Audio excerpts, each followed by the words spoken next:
The Adventure of the Blue Carbuncle. I had called upon my friend Sherlock Holmes upon the second morning after Christmas, with the intention of wishing him the compliments of the season. He was lounging upon the sofa in a purple dressing-gown, a pipe-rack within his reach upon the right, and a pile of crumpled morning papers, evidently newly studied, near at hand. Beside the couch was a wooden chair, and on the angle of the back hung a very seedy and disreputable hard felt hat, much the worse for wear, and cracked in several places. A lens and a forceps lying upon the seat of the chair suggested that the hat had been suspended in this manner for the purpose of examination. "You are engaged," said I. "Perhaps I interrupt you." "Not at all. I am glad to have a friend with whom I can discuss my results. The matter is a perfectly trivial one." He jerked his thumb in the direction of the old hat. "But there are points in connection with it which are not entirely devoid of interest and even of instruction." I seated myself in his armchair and warmed my hands before his crackling fire, for a sharp frost had set in, and the windows were thick with the ice crystals. "I suppose," I remarked, "that, homely as it looks, this thing has some deadly story linked on to it, that it is the clue which will guide you in the solution of some mystery and the punishment of some crime." "No, no, no crime," said Sherlock Holmes, laughing. "Only one of those whimsical little incidents which will happen when you have 4,000,000 human beings all jostling each other within the space of a few square miles. Amid the action and reaction of so dense a swarm of humanity, every possible combination of events may be expected to take place, and many a little problem will be presented which may be striking and bizarre without being criminal. We have already had experience of such." "So much so," I remarked, "that of the last 6 cases which I have added to my notes, 3 have been entirely free of any legal crime." "Precisely. You allude to my attempt to recover the Irene Adler papers, to the singular case of Miss Mary Sutherland, and to the adventure of the man with the twisted lip. Well, I have no doubt that this small matter will fall into the same innocent category. You know Peterson, the commissionaire?" "Yes." "It is to him that this trophy belongs." "It is his hat." "No, no. He found it. Its owner is unknown.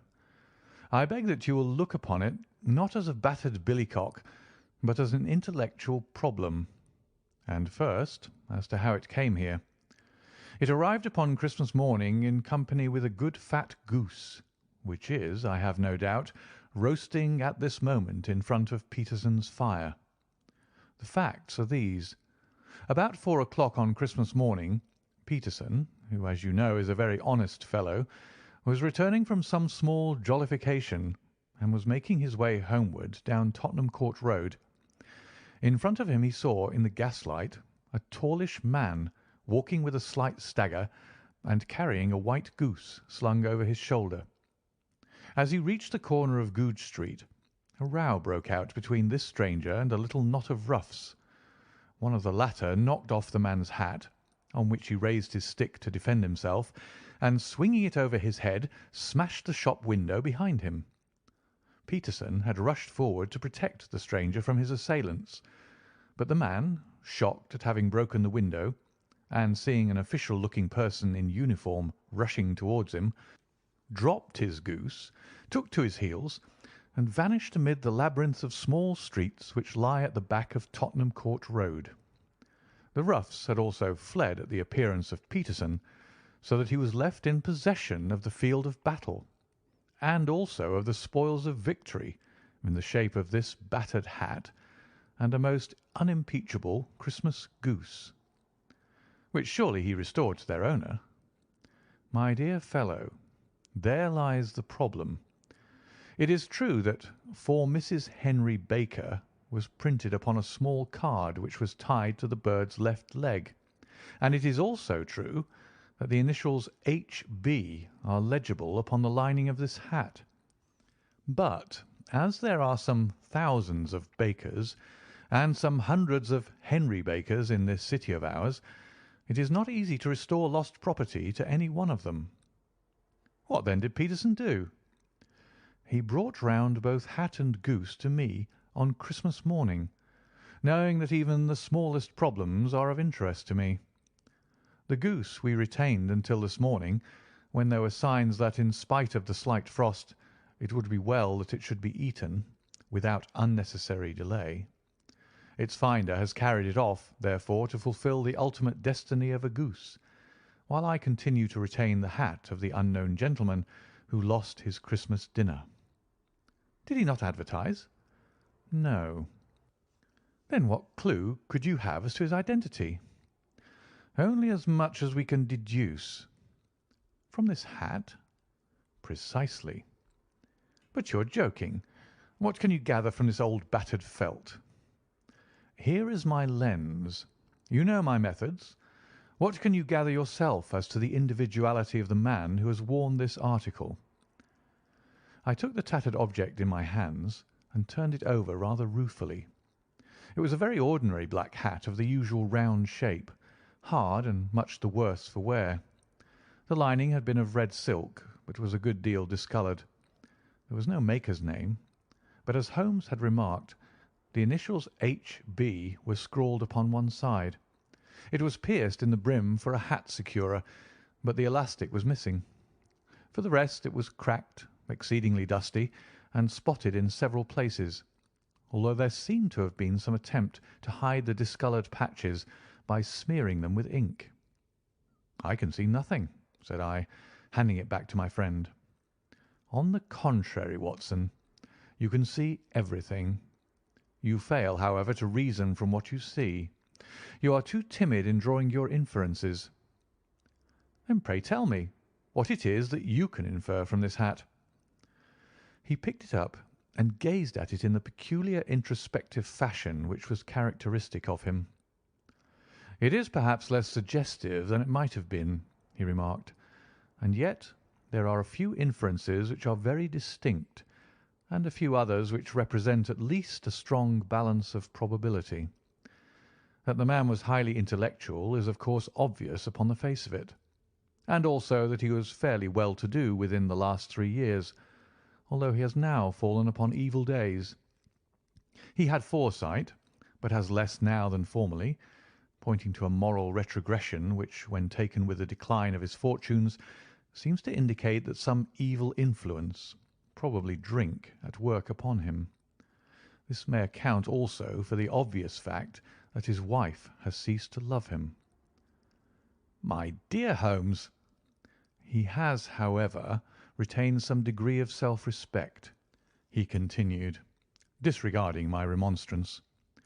"He is a man who leads a sedentary life, goes out little, is out of training entirely, is middle-aged, has grizzled hair which he has had cut within the last few days, and which he anoints with lime cream. These are the more patent facts which are to be deduced from his hat.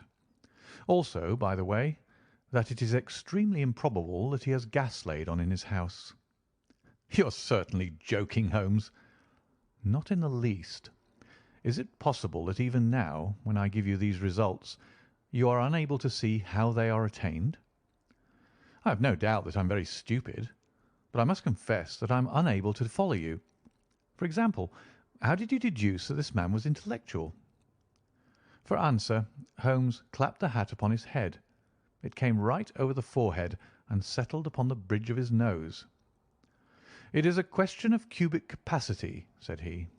"A man with so large a brain must have something in it." "The decline of his fortunes, then?" "This hat is 3 years old. These flat brims curled at the edge came in then. It is a hat of the very best quality.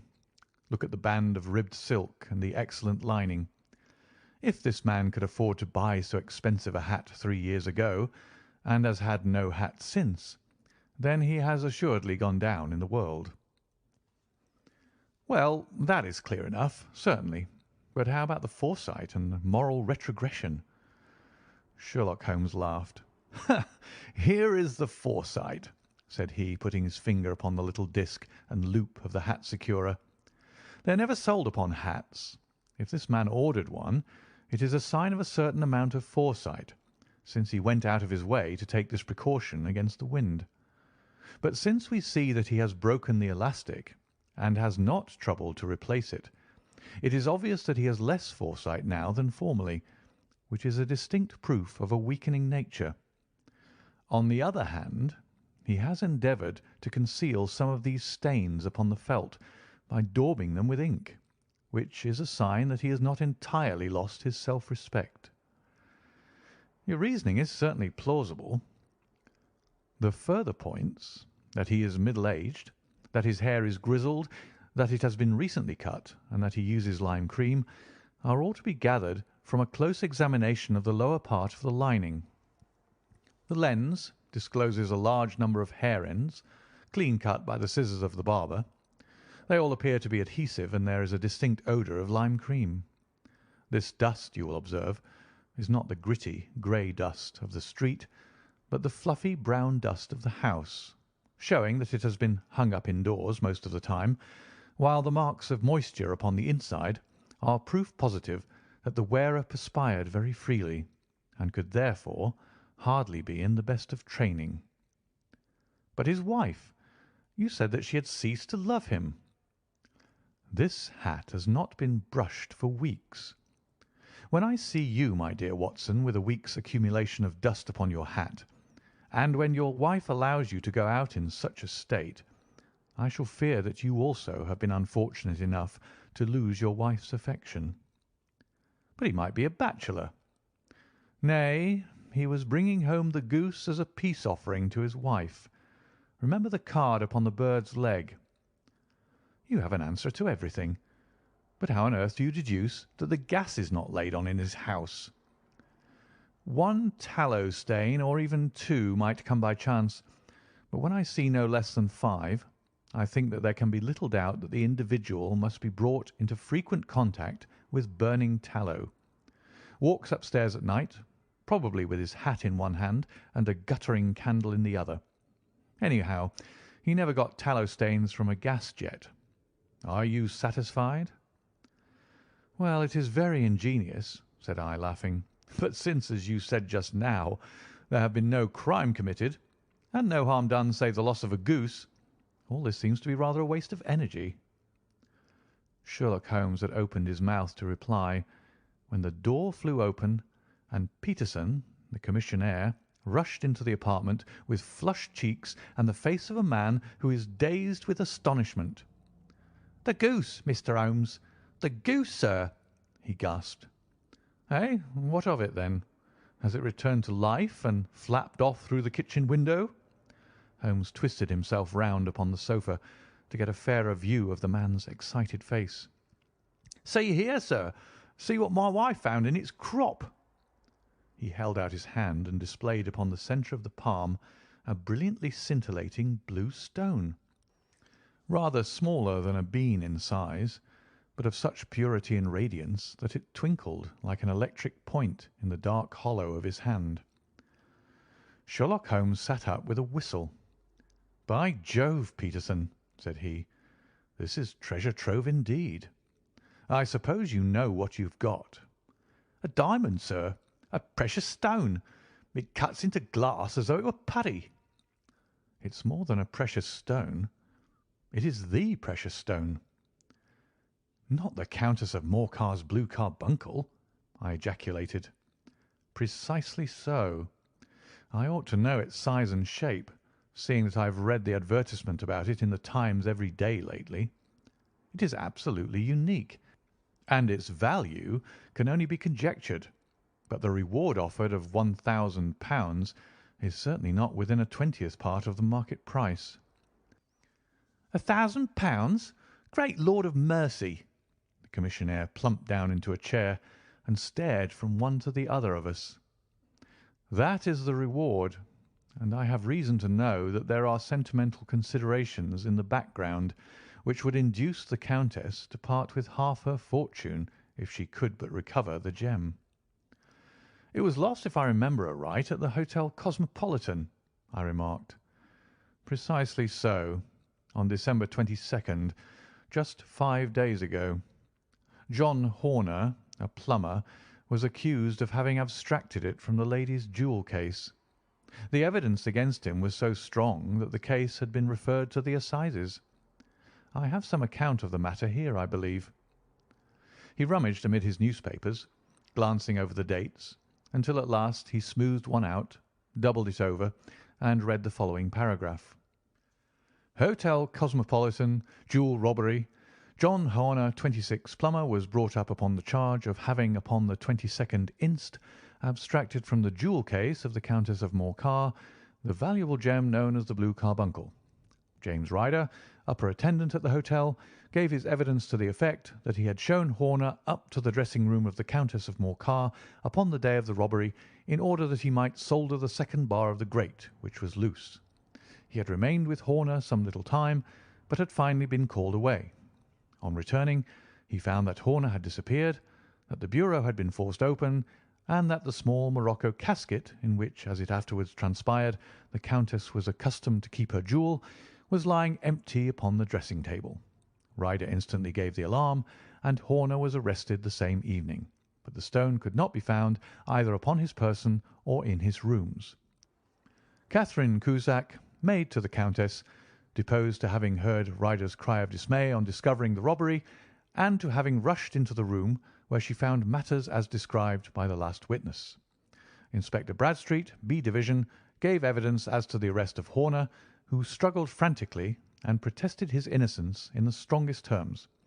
Evidence of a previous conviction for robbery having been given against the prisoner, the magistrate refused to deal summarily with the offence, but referred it to the assizes.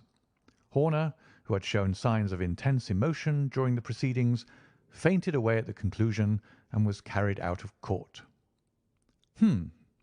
So much for the police court," said Holmes thoughtfully, tossing aside the paper. "The question for us now to solve is the sequence of events leading from a rifled jewel case at one end to the crop of a goose in Tottenham Court Road at the other. You see, Watson, our little deductions have suddenly assumed a much more important and less innocent aspect. Here is the stone. The stone came from the goose, and the goose came from Mr. Henry Baker, the gentleman with the bad hat and all the other characteristics with which I have bored you. So now we must set ourselves very seriously to finding this gentleman and ascertaining what part he had played in this little mystery. To do this, we must try the simplest means first, and these lie undoubtedly in an advertisement in all the evening papers. If this fail, I shall have recourse to other methods. What will you say? Give me a pencil and that slip of paper. Now then, found at the corner of Goodge Street a goose and a black felt hat. Mr. Henry Baker can have the same by applying at 6:30 this evening at 221B Baker Street. That is clear and concise. Very. But will he see it? Well, he is sure to keep an eye on the papers, since to a poor man the loss was a heavy one. He was clearly so scared by his mischance in breaking the window and by the approach of Peterson that he thought of nothing but flight. But since then he must have bitterly regretted the impulse which caused him to drop his bird. Then again, the introduction of his name will cause him to see it, for everyone who knows him will direct his attention to it. Here you are, Peterson. Run down to the advertising agency and have this put in the evening papers. In which, sir? Oh, in the Globe, Star, Pall Mall, St. James's, Evening News, Standard, Echo, and any others that occur to you. Very well, sir. And this stone? Ah, yes. I shall keep the stone. Thank you. And I say, Peterson, just buy a goose on your way back and leave it here with me, for we must have one to give to this gentleman in place of the one which your family is now devouring. When the commissionaire had gone, Holmes took up the stone and held it against the light. "It's a bonny thing," said he.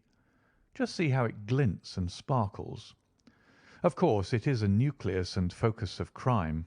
Every good stone is. They are the devil's pet baits. In the larger and older jewels, every facet may stand for a bloody deed.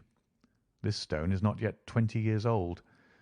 It was found in the banks of the Arnoy River in southern China, and is remarkable in having every characteristic of the carbuncle, save that it is blue in shade instead of ruby red.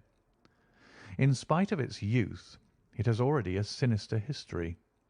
There have been 2 murders, a vitriol throwing, a suicide, and several robberies brought about for the sake of this 40-grain weight of crystallized charcoal.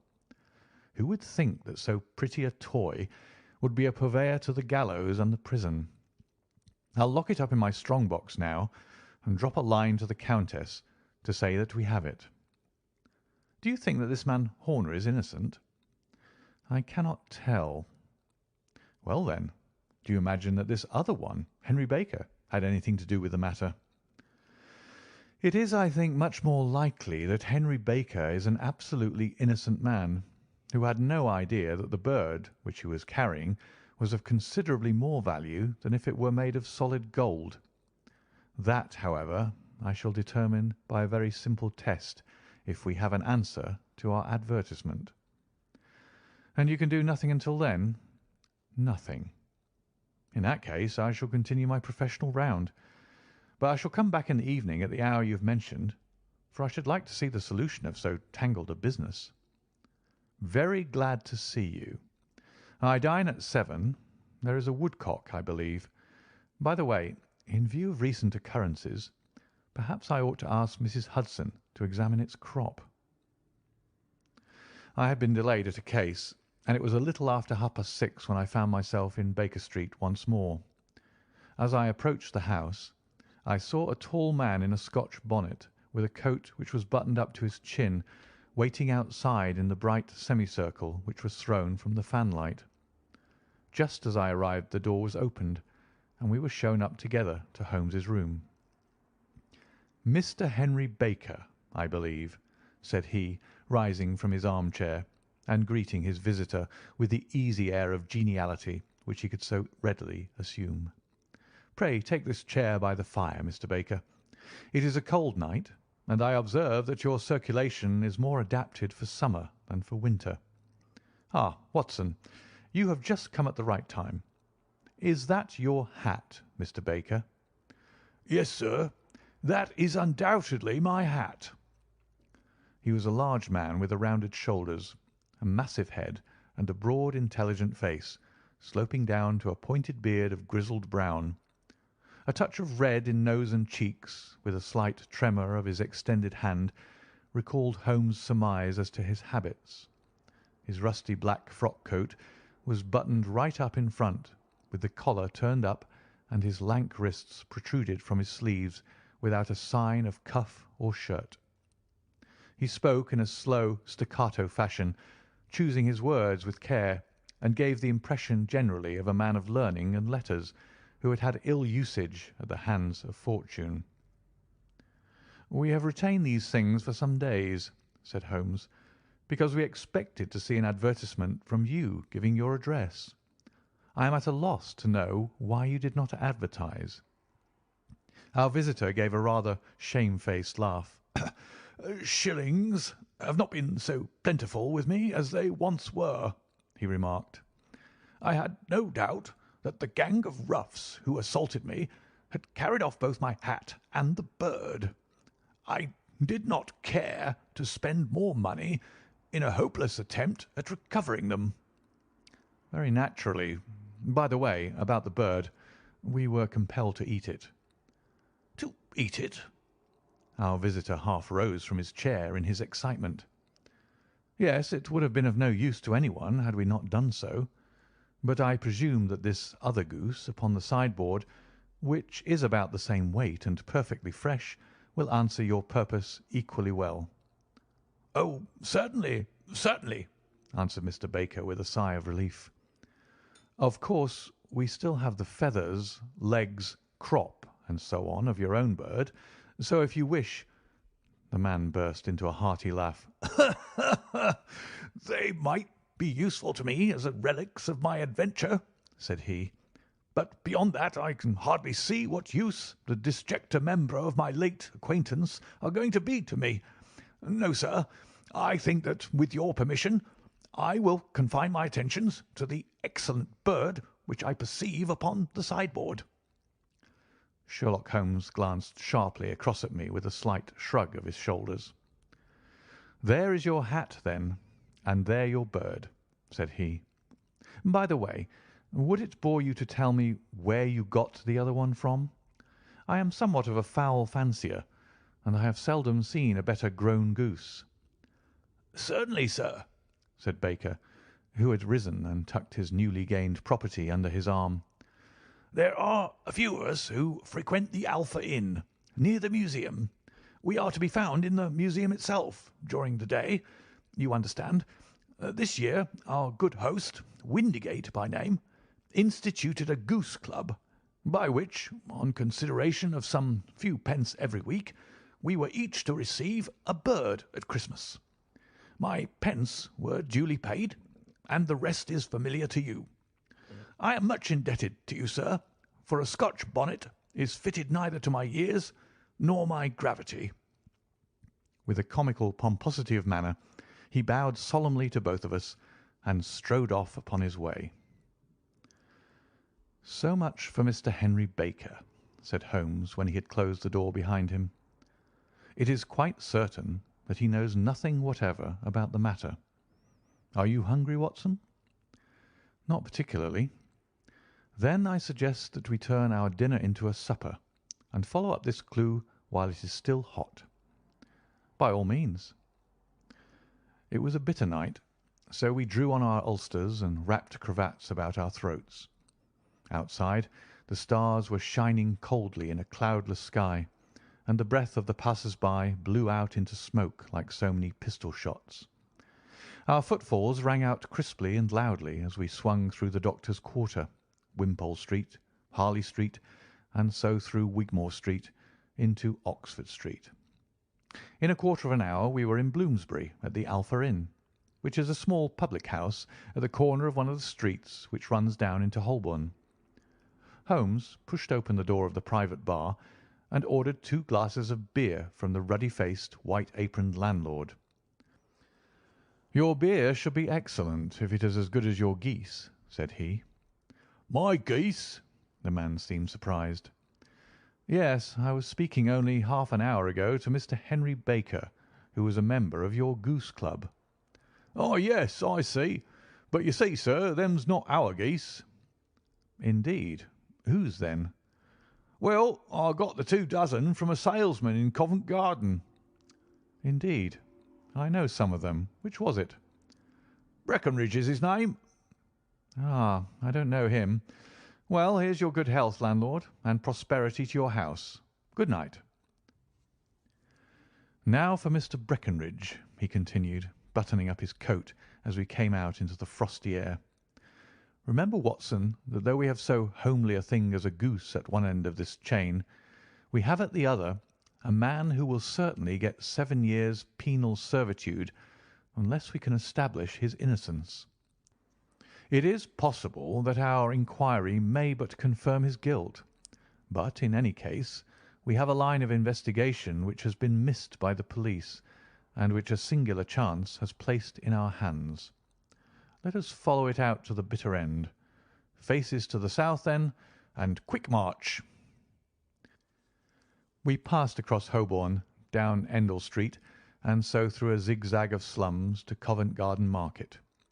One of the largest stalls bore the name of Breckenridge upon it, and the proprietor, a horsey-looking man with a sharp face and trim side whiskers, was helping a boy to put up the shutters. "Good evening. It's a cold night," said Holmes. The salesman nodded and shot a questioning glance at my companion. "Sold out of geese, I see," continued Holmes, pointing at the bare slabs of marble. "Let you have 500 tomorrow morning." "That's no good." "Well, there are some on the stall with the gas flare." "Ah, but I was recommended to you." "Who by?" "The landlord of the Alpha." "Oh, yes, I sent him a couple of dozen." "Fine birds they were, too. Now, where did you get them from?" To my surprise, the question provoked a burst of anger from the salesman. "Now then, mister," said he, with his head cocked and his arms akimbo, What are you driving at? Let's have it straight now." "It is straight enough. I should like to know who sold you the geese which you supplied to the Alpha." "Well, then, I shan't tell you. So now?" "Oh, it is a matter of no importance. But I don't know why you should be so warm over such a trifle." "Warm? You'd be as warm, maybe, if you were as pestered as I am. When I pay good money for a good article, there should be an end of the business. But it's where are the geese, and who did you sell the geese to, and what will you take for the geese? One would think that they were the only geese in the world, to hear the fuss that's made over them." "Well, I have no connection with any other people who have been making inquiries," said Holmes carelessly. "If you won't tell us, the bet is off, that is all. But I'm always ready to back my opinion on a matter of fowls, and I have a fiver on it that the bird I ate is country bred." "Well, then, you lost your fiver, for it's town bred," snapped the salesman. "It's nothing of the kind." "I say it is." "I don't believe it." "Do you think you know more about fowls than I, who have handled them ever since I was a nipper? I tell you, all those birds that went to the Alpha were town bred." "You'll never persuade me to believe that." "Will you bet, then?"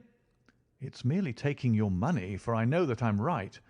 But I'll have a sovereign on with you, just to teach you not to be obstinate." The salesman chuckled grimly. "Bring me the books, Bill," said he. The small boy brought round a small thin volume and a great greasy-backed one, laying them out together beneath the hanging lamp. "Now then, Mr. Cocksure," said the salesman, "I thought that I was out of geese, but before I finish you'll find that there is still one left in my shop. You see this little book? "Well?" "That's the list of the folk from whom I buy. Do you see? Well, then, here on this page are the country folk, and the numbers after their names are where their accounts are in the big ledger. Now then, you see this other page in red ink? Well, that is a list of my town suppliers. Now look at that third name. Just read it out to me." "Mrs. Oakshott, 117 Brixton Road, 249," read Holmes. "Quite so. Now turn that up in the ledger." Holmes turned to the page indicated. "Here you are. Mrs. Oakshott, 117 Brixton Road, egg and poultry supplier." "Now then, what's the last entry?" "December 22nd, 24 geese at 7s. 6d." "Quite so. There you are. And underneath?" "Sold to Mr. Windigate of the Alpha at 12s." "What have you to say now?" Sherlock Holmes looked deeply chagrined. He drew a sovereign from his pocket and threw it down upon the slab, turning away with the air of a man whose disgust is too deep for words.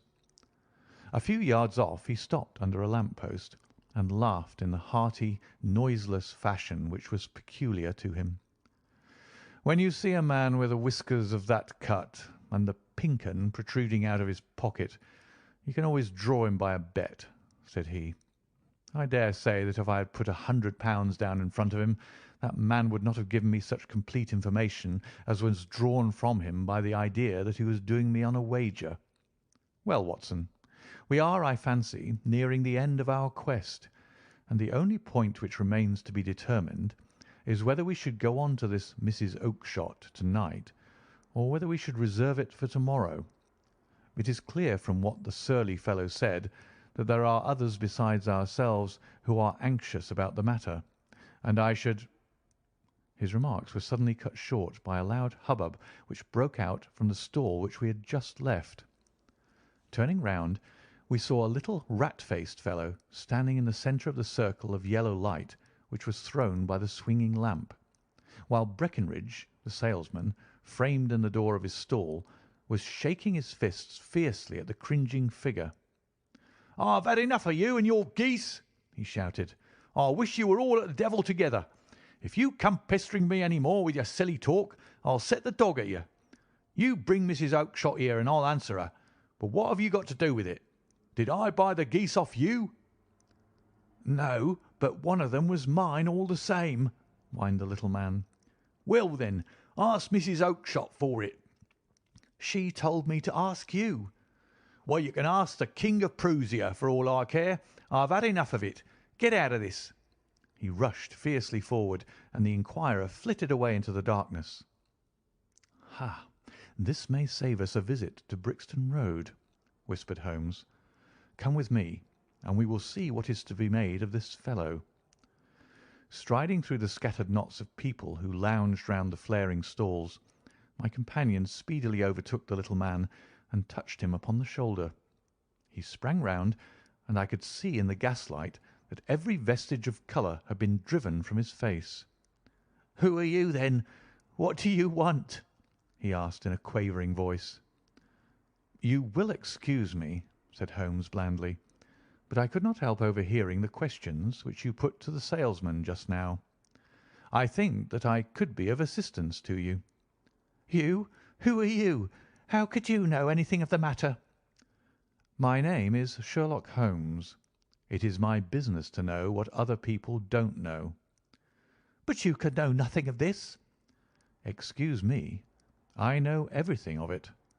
You are endeavouring to trace some geese which were sold by Mrs. Oakshott of Brixton Road to a salesman named Breckinridge, by him in turn to Mr. Windigate of the Alpha, and by him to his club of which Mr. Henry Baker is a member."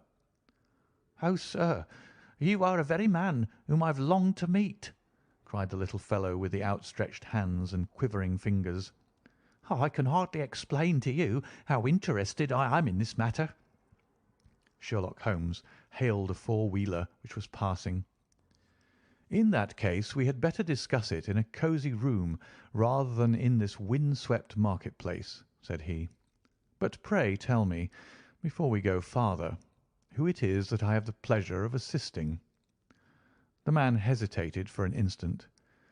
"My name is John Robinson," he answered with a sidelong glance. "No, no, the real name," said Holmes sweetly. "It is always awkward doing business with an alias." A flush sprang to the white cheeks of the stranger. "Well, then," said he, "my real name is James Ryder." "Precisely so. Head attendant at the Hotel Cosmopolitan. Pray step into the cab, and I shall soon be able to tell you everything which you would wish to know." The little man stood glancing from one to the other of us with half frightened, half hopeful eyes, as one who is not sure whether he is on the verge of a windfall or of a catastrophe. Then he stepped into the cab, and in half an hour we were back in the sitting-room at Baker Street. Nothing had been said during our drive, but the high, thin breathing of our new companion and the claspings and unclaspings of his hands spoke of the nervous tension within him. "Here we are," said Holmes cheerily as we filed into the room. "The fire looks very seasonable in this weather. You look cold, Mr. Ryder.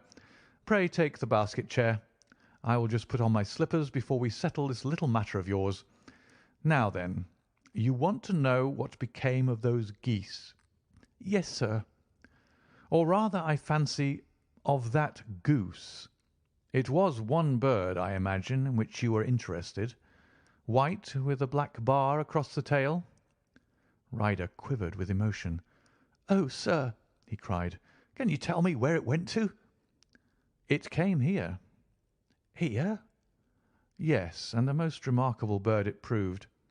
I don't wonder that you should take an interest in it. It laid an egg after it was dead, the bonniest, brightest little blue egg that ever was seen. I have it here in my museum." Our visitor staggered to his feet and clutched the mantelpiece with his right hand. Holmes unlocked his strong-box and held up the blue carbuncle, which shone out like a star with a cold, brilliant, many-pointed radiance. Ryder stood glaring with a drawn face, uncertain whether to claim or to disown it. "The game's up, Ryder," said Holmes quietly. "Hold up, man, or you'll be into the fire. Give him an arm back into his chair, Watson. He's not got blood enough to go in for felony with impunity. Give him a dash of brandy. So, now he looks a little more human. What a shrimp it is, to be sure." For a moment he had staggered and nearly fallen, but the brandy brought a tinge of colour into his cheeks, and he sat staring with frightened eyes at his accuser. I have almost every link in my hands and all the proofs which I could possibly need, so there is little which you need to tell me.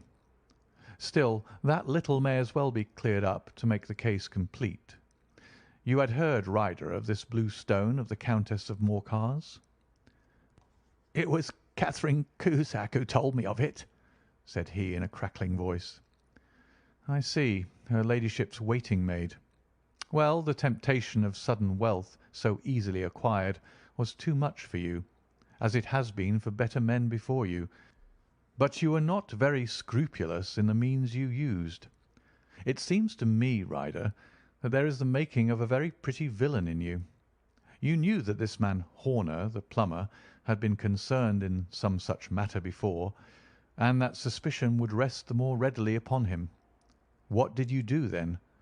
You made some small job in my lady's room, you and your confederate Cusack, and you managed that he should be the man sent for.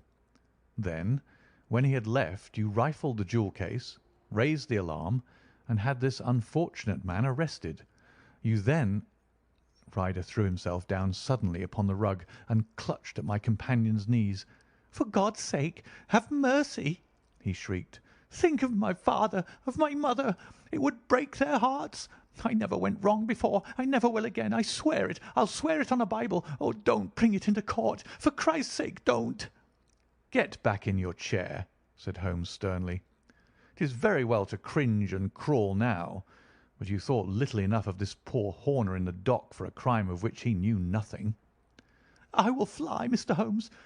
I will leave the country, sir. Then the charge against him will break down." "Hum! We will talk about that. And now let us hear a true account of the next act. How came the stone into the goose? And how came the goose into the open market? Tell us the truth, for there lies your only hope of safety." Ryder passed his tongue over his parched lips. "I will tell you it just as it happened, sir," said he. "When Horner had been arrested, it seemed to me that it would be best for me to get away with the stone at once, for I did not know at what moment the police might not take it into their heads to search me in my room. There was no place about the hotel where it would be safe. I went out, as if on some commission, and I made for my sister's house.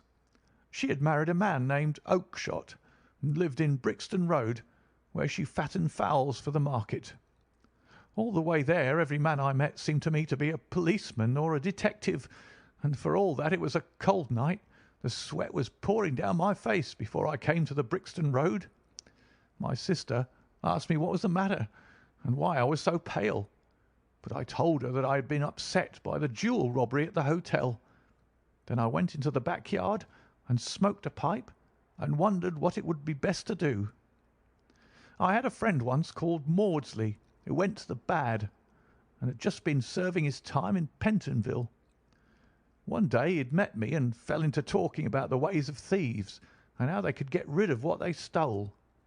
I knew that he would be true to me, for I knew one or two things about him, so I made up my mind to go right on to Kilburn, where he lived, and take him into my confidence. He would show me how to turn the stone into money. But how to get to him in safety? I thought of the agonies I had gone through in coming from the hotel. I might at any moment be seized and searched, and there would be the stone in my waistcoat pocket. I was leaning against the wall at the time and looked at the geese which were waddling about round my feet, and suddenly an idea came into my head which showed me how I could beat the best detective that ever lived. My sister told me some weeks before that I might have the pick of her geese for a Christmas present, and I knew that she was always as good as her word. I would take my geese now, and in it I would carry my stone to Kilburn. There was a little shed in the yard, and behind this I drove one of the birds, a fine big one, white with a barred tail. I caught it, and prying its bill open, I thrust the stone down its throat as far as my finger could reach. The bird gave a gulp, and I felt the stone pass along its gullet and down into its crop. But the creature flapped and struggled, and out came my sister to know what was the matter. As I turned to speak to her, the brute broke loose and fluttered off among the others. "'Whatever were you doing with that bird, Jem?' says she. "'Well,' said I, "'you said you'd give me one for Christmas, and I was feeling which was the fattest.' "'Oh,' says she, "'we've set yours aside for you. Jem's bird, we call it. It's the big white one over there yonder. There's 26 of them, which makes one for you and one for us, and 2 dozen for the market.' "'Thank you, Maggie,' says I, "'but if it is all the same to you, I'd rather have that one I was handling just now.' "'The other one's as good 3 pound heavier,' said she, "'and we fattened it expressly for you.' "'Never mind, I'll have the other, and I'll take it now,' said I. "'Oh, just as you like,' said she, a little huffed. "'Which is it you want, then?' "'That white one with the barred tail right in the middle of the flock.' "'Oh, very well. Kill it and take it with you.' "Well, I did what she said, Mr. Holmes, and I carried the bird all the way to Kilburn. I told my pal what I had done, for he was a man that it was easy to tell a thing like that to. He laughed until he choked, and we got a knife and opened the goose. My heart turned to water, for there was no sign of the stone, and I knew that some terrible mistake had occurred. I left the bird, rushed back to my sister's, and hurried into the backyard. There was not a bird to be seen there. "'Where are they all, Maggie?' I cried. "'Gone to the dealers, Jem.' "'Which dealers?' "'Breckenridge of Covent Garden.' "'But was there another with a barred tail?' I asked, "'the same as the one I chose?' "'Yes, Jem. There were 2 barred tails once, and I could never tell them apart.' "'Well, then, of course I saw it all, and I ran off as hard as my feet would carry me to this man Breckenridge, but he had sold the lot at once, and not one word would he tell me as to where they had gone. You heard him yourselves to-night.